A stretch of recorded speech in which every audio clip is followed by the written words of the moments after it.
they represent their sin orogenesis, so the belt's uprising, forming a mountain.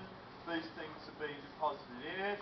So when you're lifting up the rock, it's coming up into a mountain belt, you're lowering the pressure, and all this fluid, all the methane can boil off and so on. It's like opening your Coke can. So all these things are something you'd look at. Here's a harder one. This is another belt. I just took this based on someone's publication. Anyone dare to tell me where the competency contrast is best here, for example? Where in this section, which are the strong rocks? Which are the two strongest rocks, probably?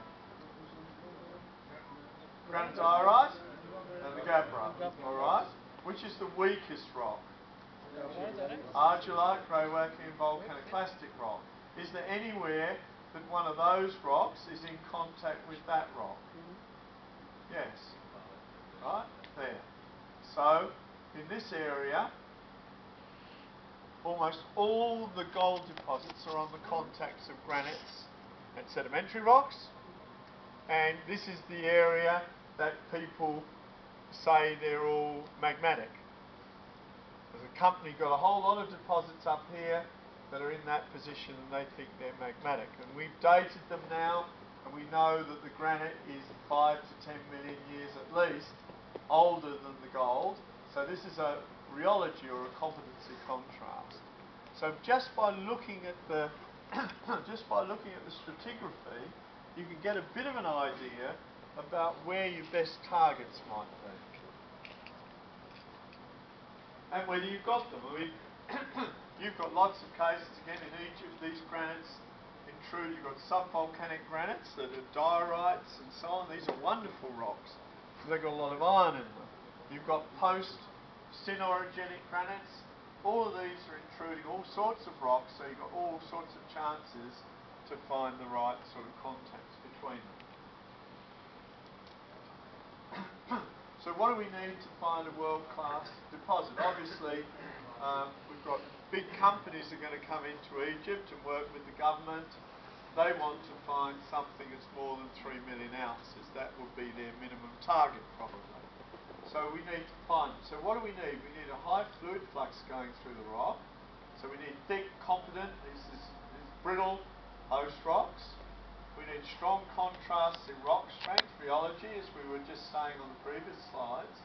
And then we need these strong rocks to fail, so we get a lot of fluid through the one rock and not the others. And then to get efficient gold deposition, we need reactive host rocks, so high iron, and I'll explain that ratio in a minute, or carbon.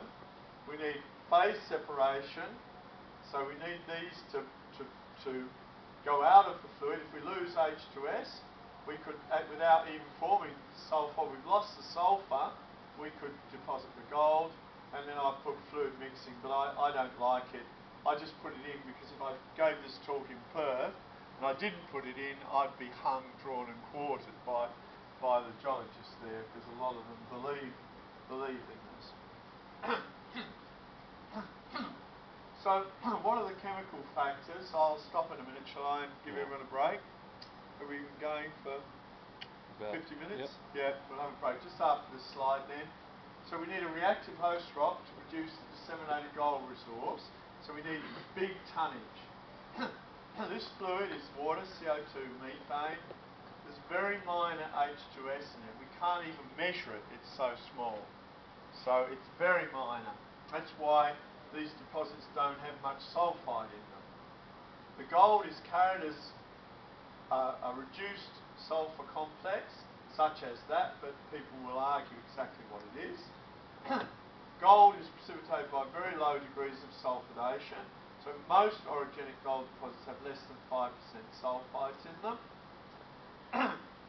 This ratio is important because CO2, when we do this is 20%, or even in young fluids, it seems to be more in the Precambrian and less in the Phanerozoic.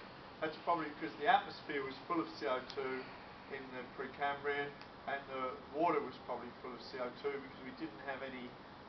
The whole Earth was probably full of this at the time. And there's 20% CO2 and 10 parts per million H2S. So what we do is we produce carbonate, and because of the CO2, and if we've got a lot of magnesium and calcium, we produce a lot of carbonate, a bit of the iron goes off, and all the iron is taken up in the carbonate and it can't react with the H2S, which is in minor proportions. So often we'll see ultramafic rocks, particularly, they can form 40% CO carbonate. They're beautifully altered, stacks of alteration, but no gold, and that's because the iron is taken up in the carbonate and can't react with the fluid. And then we know carbon, reactive carbon, can reduce fluid or trap gold, and so on. So most of the world class, or many, occur in high iron rocks. This is diluted basalt. The golden mile is in a dolerite or carbonaceous rocks like Bendigo and so on. Of course, Carlin, which isn't exactly of this type, is also in carbonaceous rocks. Quite interesting. Although people don't believe that the carbon does it, I do. You sometimes get, it's a pity we don't have a board, so I usually just draw on board, but you might have an anticline like this, made of quartz, and you'll have a particular very carbonaceous shale unit there intersecting, so the fold is slightly oblique to the stratigraphy. You'll have a very carbonaceous shale unit in contact with the quartz, and you'll have a gold nugget sitting right at that position. I've seen this many times. So the carbon is very important, I think, in precipitating gold, just as it is in collecting gold in the metallurgical process. All right, that's probably a good time to have another